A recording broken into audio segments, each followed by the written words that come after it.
Xabaringiz bor, joriy yilning 24-aprel kuni davlat rahbari raisligida hudud va tarmoqlarda iqtisodiy o'sishni ta'minlashga bag'ishlangan yig'ilishda birinchi chorak yakunlari tahlil qilinib, yil oxiriga qadar amalga oshirilishi lozim bo'lgan ustuvor vazifalar belgilab berilgan edi.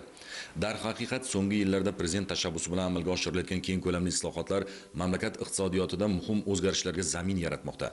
Iqtisodiy liberallashuv, tadbirkorlik subyektlarini qo'llab-quvvatlash, investitsiya muhitini yanada yaxshilashga qaratilgan chora-tadbirlar iqtisodiyot tarmoqlarining barqaror o'sishini ta'minlashda muhim omil bo'lmoqda. Yig'ilishda hududlarni kompleks rivojlantirish, yangi ish o'rinlarini yaratish va aholi turmush darajasini yaxshilash masalalariga alohida e'tibor qaratildi. Shuningdek, aholi bandligini ta'minlash, eksport hajmini oshirish, sanoat va xizmat ko'rsatish sohalarida yangi loyihalarni amalga oshirish bo'yicha aniq vazifalar belgilab berilgan edi. Bugungi kunda Sirdaryo viloyatining olis hududlaridan biri Boyovut tumanida ham videoselektor yig'ilishida belgilab berilgan vazifalar ijrosini ta'minlash yuzasidan chora-tadbirlar belgilandi. Joriy yil 24-aprelda birinchi chorak yakunlari bo'yicha prezidentimizning videoselektor yig'ilishlari bo'lib o'tgan edi. Bunda aniq tahliliy ma'lumotlarga asoslangan vazifalar belgilab berilgan. Ushbu belgilab berilgan vazifalar doirasida biz o'zimizga aniq chora-tadbirlar belgilab oldik. Jumladan, sanoat sohasida yuqori marralar ko'zda tutilgan bo'lib, joriy 2026-yil yakuni bilan sanoat mahsulotlari ishlab chiqarish hajmini 117,3% ga oshirish orqali 6 trillion so'mga yetkazish rejalashtirilmoqda. Bunda mikrodastur doirasida qiymati 58,1 milliard so'm bo'lgan bitta loyihani amalga oshirish hisobiga 30 nafar ish o'rinlari yaratish, muqimiy mahalla fuqarolar yig'inida 2,1 gektar yer maydonida mikrosanoat markazini tashkil etish orqali 85 nafar ish o'rinlarini yaratish, faoliyatsiz 121 ta korxonalar faoliyatini tiklash yoki tugatish choralarini ko'rish, Akvapower Sirdaryo mas'uliyati cheklangan jamiyati tomonidan yil yakuniga qadar elektr energiyasi ishlab chiqarish hajmini 107 trillion so'mga yetkazilishi kutilmoqda. Yillik ishlab chiqarish hajmi kamaygan Boyovut Texnoklaster mas'uliyati cheklangan jamiyati tomonidan ham 2026-yil hosili hisobidan ishlab chiqarish hajmlarini yanada oshirish bo'yicha aniq choralar belgilangan. Bozor xizmatlari hajmini 2026-yilda 976,8 milliard so'mga o'sish sur'atini esa 115% ga yetkazish. Bunda Gavjum ko'cha, sohil va yo'l bo'ylarida 17,2 milliard so'mlik ikkita infratuzilma loyihalari yakunlanadi.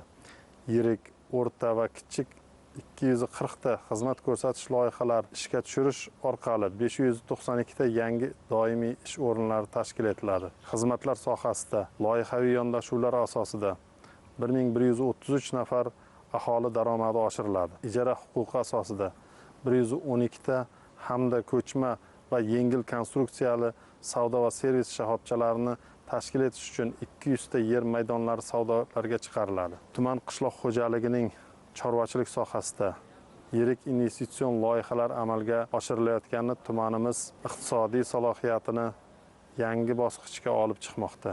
Jumladan, mas'uliyati cheklangan jamiyat korxonasi tomonidan umumiy qiymati 20 million dollarga teng zamonaviy loyiha hayotga tatbiq etilmoqda. Ushbu loyiha doirasida 1000 gektarga yaqin yer maydoni ozuqa ekinlari yetishtirish uchun ajratilib, naslli qoramollar bosh sonini ko'paytirish, sifatli sut va go'sht mahsulotlari ishlab chiqarish hajmini keskin oshirish maqsad qilingan. Bugun zamonning o'zi har bir qarich yerdan unumli foydalanishni talab qilmoqda. Shu bois chorvachilik uchun mustahkam ozuqa bazasini yaratish maqsadida qo'shimcha 100 gektarga yaqin yer maydonini auksion savdolariga chiqarish rejalashtirilgan.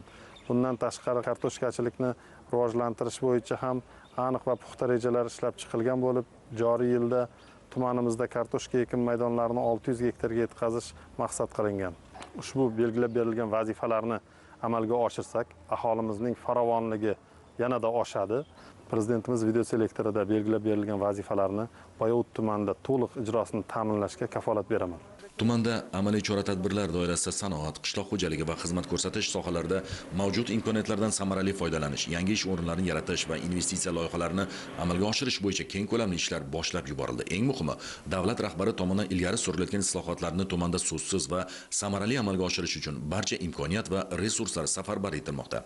Muhtaram prezidentimizning 2026-yil birinchi chorak yakunlari bo'yicha o'tkazilgan kengaytirilgan videoselektor yig'ilishlarida bizga prezidentimiz tomonidan dolzarb masalalar belgilab berdilar. Xususan ushbu yig'ilish doirasida biz o'sha Xitoy davlati Xanju, Lanzhou, Shinjon, Korla shaharlarida xizmat safarlarida bo'ldik.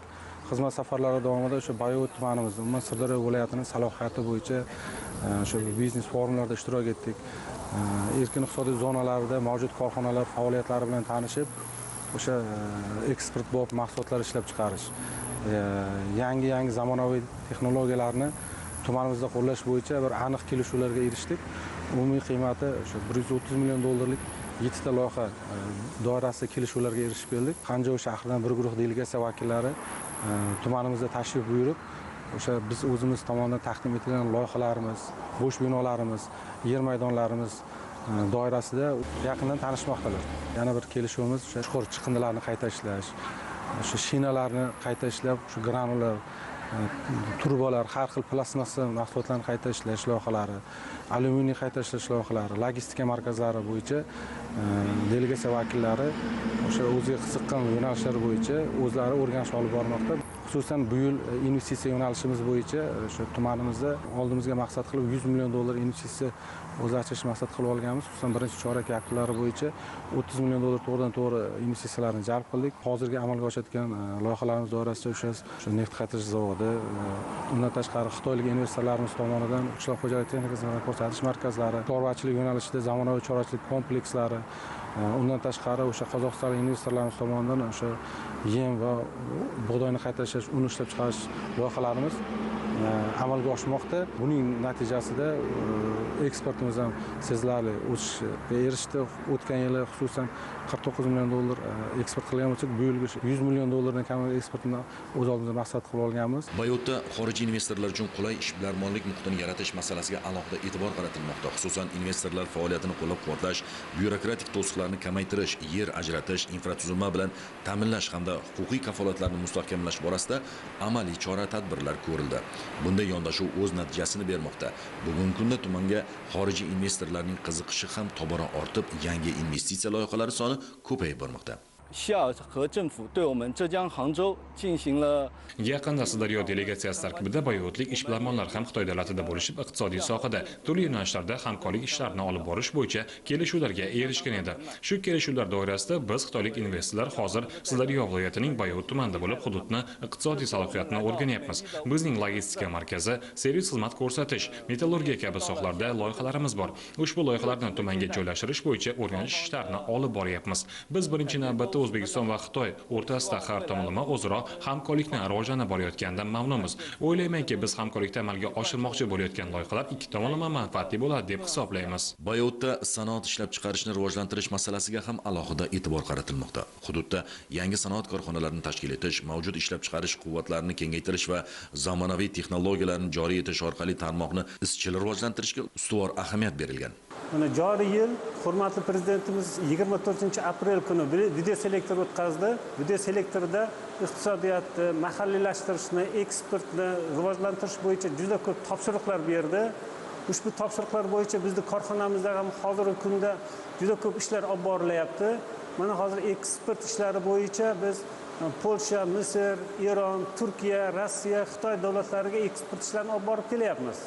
2026 yil birinchi chorak davomida 2,5 million dollarga yaqin eksport mahsulot chiqardik. Ichki bozordan tashqari eksportning o'zini ham. O'shandan hozirgi kunda mana ishchilarimiz korxonamizda 350 ga yaqin yangi sho'rin tashkil etilgan. O'tgan yili mana 250 ta bo'lsa, hozir 350 ga chiqardik. Ishchilar uchun barcha sharoitlar tashkil etilgan. Bu uskunalarni biz Germaniya davlatidan olib kelganmiz. Juda ham yaxshi avtomatlashtirilgan uskunalar ishchilar uchun juda ham qulay. Keyingi rejalarimiz mana shu ishlab chiqarilgan ipkalar va mahsulotlarni rang berish, bo'yash, mato qilib, shu klaster zanjirini davom ettirish. Ko'p bosqichdan iborat. Bu zanjir tarmoq, bu tayyor mahsulot bo'lib, tikilib, bozorga chiqib ketguncha davom etadi. Bu birinchi, ikkinchi bosqichlar ishga tushgan. Hozir mana tolani qayta ishlab, ipkalava qilib o'zi ishlab chiqarish tayyor. Bundan keyingisi ushbu ipkalavani rang berish, bo'yash, mato qilish rejamizda turibdi. Endi bu keyingi loyihamiz hozirgi kunda joylarimiz tayyor. Qolgan loyihalarimizni biz 2028 yil oxirigacha davom ettiramiz va yana 250 ga yaqin bo'sh ish o'rinlarini yaratamiz. Tumanda qishloq xo'jaligini diversifikatsiya qilishga qaratilgan ishlar doirasida kartoshka yetishtirishni yo'lga qo'yishga ham alohida e'tibor qaratildi. Kartoshka yetishtirishni yo'lga qo'yish avvalo ichki bozorni ushbu mahsulot bilan barqaror ta'minlash, importga bo'lgan ehtiyojni qisqartirish va narx-navoni mo'tadil darajada ushlab turishga xizmat qilishi barobarida tomorqa egalari uchun yangi daromad manbai yaratilib, ularning iqtisodiy barqarorligi mustahkamlanmoqda. Muhtaram Prezidentimizning 24-apreldagi video selektor yig'ilishlarida oziq-ovqat xavfsizligi bo'yicha alohida e'tibor qaratdilar. Bu bo'yicha dala maydonlarida kartoshka ekish, qolaversa go'sht mahsulotlarini yetishtirish, aholimizga kartoshka bo'yicha ichki bozorda ta'minlashimiz, qolaversa zaxira ta'minlash, bu bo'yicha kartoshka bo'yicha eksportni rivojlantirish bo'yicha ham amaliy ko'rsatmalar berib o'tildi. Muhtaram Prezidentimiz tomonidan 750 gektar fermer xo'jaliklariga, 200 gektar tomorqa yer egalariga kartoshkani rejalashtirgan edik. Jami 950 gektar, shundan 750 gektar maydonimizga kartoshka bo'yicha fermerlarimizga paxta g'allachilik yo'nalishida, qolaversa bog'dorchilik yo'nalishida belgilab bergan edik. Bular hammasi 750 gektar maydonlarga to'liq ekildi. 750 gektar maydonda kartoshka unib chiqqan. Hozirgi kunda kartoshkamiz holati mana bog' orasidagi ekilgan kartoshkamiz. Kartoshka rejamizda hozirgi kunda belgilab olganmiz. Qariyb gektariga hozirgi kunda 20 tonnadan olish rejalashtirganmiz. Kartoshkani har bir gektariga 750 gektar ekilgan kartoshka maydonida bu fermer xo'jaliklariga 240 ta fermerga belgilab berilgan. Bu har biriga o'zlariga kontrabay qilib kartoshkani alohida ekish rejalashtirib berilib, 1 gektardan 3 gektardan qilib ekkan kartoshkani Hududda yangi ish o'rinlarini yaratish, aholini kasb-hunarga o'qitish va ularning daromad manbaini kengaytirish masalalari ham alohida e'tiborda. Bu borada mehnat bozori talablaridan kelib chiqib, aholini zamonaviy kasblarga o'qitish, tadbirkorlikka jalb qilish va o'zini o'zi band qilish imkoniyatlarini kengaytirishga qaratilgan dasturlar amalga oshirildi.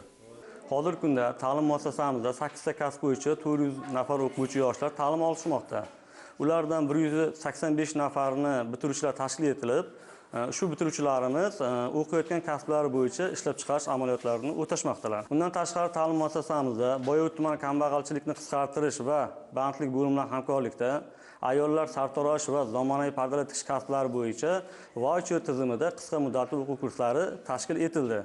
Ushbu o'quv kurslarini tamomlagan aholilar o'zlariga sertifikatlarga ega bo'lishdi hamda hozirgi kunda o'z ish faoliyatlarini yo'lga qo'yishdi. Biz mehnat bozorini o'rganib, eng zamonaviy kasblardan IT sohasi bo'yicha, undan tashqari san texnika, payvandlash yo'nalishlari bo'yicha ham yo'lga qo'yganmiz. Ushbu qisqa kurslarni bitirgan aholiga talabalar bo'yicha hozirgi kunda monitoringlar olib borilyapti va ular o'zlarining yakka tartibdagi ish faoliyatlarini yo'lga qo'yib daromad topishmoqda hozirgi kunda. Xulosa qilib aytganda, Boyovut tumanida amalga oshirilayotgan islohotlar izchilligi va qamrovi bilan ajralib turibdi. Eng muhimi, barcha sohalarda amalga oshirilayotgan ishlar aholi bandligini ta'minlash, yangi ish o'rinlarini yaratish va insonlar daromadini oshirishga xizmat qilmoqda. Zero, Sirdaryo viloyatining ushbu hududida olib borilayotgan keng ko'lamli ishlar inson qadrini ulug'lash, farovon hayot sharoitlarini yaratish va barqaror rivojlanishni ta'minlashga xizmat qilayotgani bilan ham ahamiyatlidir.